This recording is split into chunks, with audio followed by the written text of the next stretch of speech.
Hi, Paul Sakis, Good News Broadcast, speaking to Nikki Stone. Hi, Nikki. How are you?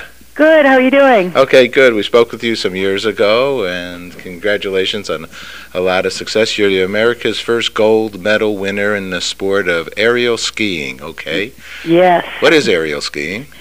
Okay, if you could imagine plummeting down a hill at 50 miles an hour into a 12-foot tall snow wall and flipping and twisting 50 feet into the air, which is the height of a 5-story building, and then hopefully coming down to a 45-degree steep hill where you ski away.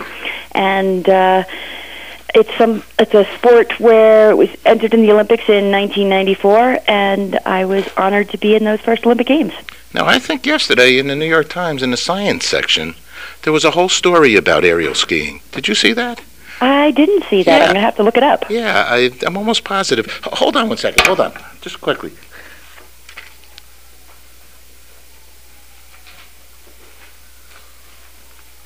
No. Oh, sorry, Nick. Only because when it hits the Science Times, they how do you do it? How do you aerial ski? How do you end up on your feet? It's a good question. It's for me, I had a gymnastics background, and it really helped. I skied recreationally. I actually didn't start aerials till I was 18, and the background really helped me to be able to transition into the sport. And it's a lot more difficult because you have skis on your feet, to be able to twist around. One of the gentlemen, Speedy Peterson, competing this year, is going to be doing 5 twists within 3 flips. And a lot of people don't know how it works. A lot of people believed it wasn't possible for a while, and we've managed to prove them wrong. Okay. Now, what's going on in your mind when you're doing this? Or do you try to have nothing going on in your mind, just try to let your natural body do what it does? You almost do that. You have to think hundreds and thousands of times before you do a jump, and then once you're in the air, it kind of goes on autopilot. And so you're trying to picture the trick, how your arms are going to go, how your body will get into the right position, and then your body reacts naturally. And it's a good thing at times because there's a lot of pressure and a lot of things coming into play. Now, you, some years ago, had a severe spinal cord injury, right? Right. I had an injury to 2 of the discs in my back. It was something called internal disc disruption, and they basically told me that I scrambled the inside of 2 discs. And it was from the compression over time, from landing too many jumps, because we're going 30 to 50 feet in the air. And I had 10 doctors tell me that they didn't think I'd be able to return to the sport. And I had to prove them wrong, and came back 1 year before the Games, had to learn to do more difficult jumps because the rest of the world didn't wait while Nikki Stone was injured, and came back that next year and won the first medal for America. Now, you've written a book. It's with contributors from the 2010 Winter Olympians, Lindsey Vonn, Shaun White, Prince Albert of Monaco, Tommy Hilfiger, Branford Marsalis. What do these people have in common? Steve Young and Nadia Comaneci. What do they have in common? Well, I wanted to write a book that showed that my philosophy of the turtle effect can be effective in no matter what field you work in. And I wanted to make sure they were the top people in each of their field. So I took my philosophy, which is, in order to be successful, you have to be like a turtle. You have to be soft on the inside to have passion for what you do. You need a hard shell to overcome the adversities and to make sure you're committed, and to be able to stick your neck out so that you believe in yourself, you take these risks, and you follow through to your achievements. And I talked to 40 different contributors, like you mentioned, Tommy Hilfiger, Prince Albert, Shaun White, Nadia Comaneci, Todd English, and they all had the elements of the turtle effect in order to achieve their ultimate performance or their ultimate pinnacle achievement. Okay, and the book is called When Turtles Fly, Secrets of Successful People Who Know How to Stick Their Necks Out. Okay, yes. Great title. And you have a website as well for the book? Yes, www.whenturtlesfly.com. And on the site, people can see different excerpts from the book. After each story, I have activities they can do to enhance various parts of their own lives. And they'll also see that 25% of my proceeds are going to the American Cancer Society. So for me, it's something that's very meaningful because both my parents had cancer, and I know there's so many families out there in the same boat. My parents wouldn't be here without organizations like the American Cancer Society, and I really want to make sure that I can build more money and more funds for the cause. Okay, well, you're a good soul. There's no doubt about it. So now, what do people?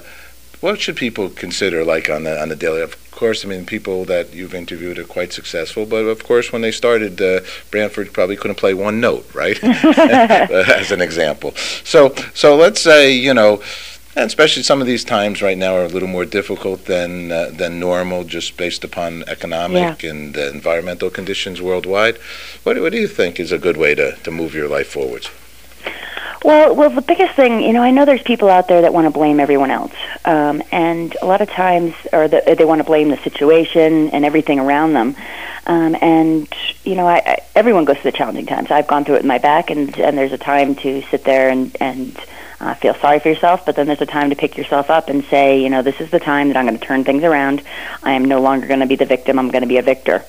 And one way I came back, and the activity I include in the book, is I take a super ball. And there's a quote by General George S. Patton that says, "Success is how high you bounce after you hit rock bottom." And I used to take my super ball, and when I was in excruciating pain and had to push through it in order to build up the muscles in my back to support my discs, I'd bounce my super ball and remind myself to have that hard outer shell because no obstacle was too big for me to overcome. Mm-hmm. And so I use activities and tools like this to turn things around because I am going to be that victim, and I can sit there and dwell on this, but that's going to get me nowhere. So, in other words, first of all, you started by saying, you know, it's easy to blame and can blame, but it's, in essence, are you saying it's not constructive? Exactly. It's not going to get you anywhere, and the best thing to do is to take action. You know, and it's when turtles fly, I wanted to give people specific action steps that they can do to turn things around because, you know, we all need that inspiration, and I wanted to have some amazing inspirational stories, whether it's the Tommy Hilfigers of the world or, you know, in the book I have a little boy with no arms and no legs. And what's his name? Gabe Adams. He's a phenomenal little boy. If you think you can't do something, you look at this boy, and he can climb the stairs by using his head and moving around up to the stairs, and he goes off diving boards and everything.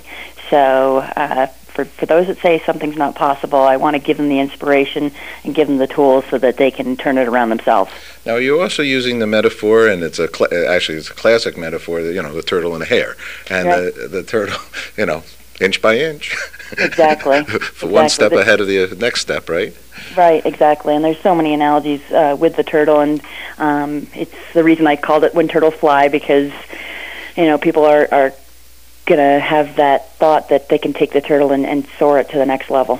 Well, it's a beautiful image, and so your website. Now, you also do professional public speaking, right? Right. I speak for a number of corporate groups, and had the honor of speaking for Fortune 500 companies and down to startups. So it's been a wonderful career and something that's taught me a lot about the business world. Now, you have a master's in as well, too, and summa cum laude, master's graduate of Utah, University of Utah.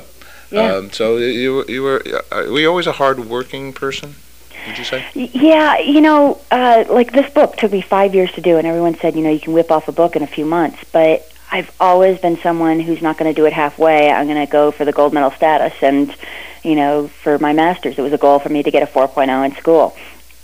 And it's always been, you know, pushing to that ultimate level and finding a way to make it work. And, you know, of course, there's going to be things that are thrown in our way, but I'm not going to do it halfway. I'm going to give it my all. Okay, well, that is on nikkistone.com. That's your website. So last question, because I know you're speaking with a lot of people, and with the upcoming Olympic Winter Games in Vancouver, are you excited about that? Extremely excited. I have been asked by the United States Olympic Committee to come and work with the athletes as an expert on overcoming adversities, dealing with pressures, getting them extra motivated. So I'll be going there early and then doing some events during the games. And it's funny because I still go to the Olympics and I still feel the anxiety that the athletes feel right before they compete. But then I also feel the exhilaration when I see them on top of the podium. So it's going to be great to feel that all over again. Magnificent. Last question. What's good news for Nikki? Good news. Yes. Well, I'm really excited about the book release. It's gotten great reviews, and it's I want to raise some great funds for the American Cancer Society. So I'm hoping to do some events with them, and I look forward to this next year. I think it's going to be a positive year for everyone, and it's time to make a change. You are an inspiration. When turtles fly, secrets of successful people who know how to stick their necks out. Okay, Nikki Stone, thanks again. It's always an honor and pleasure to speak with you. Thank you, Paul. I appreciate that. Take care. Bye-bye. Bye-bye.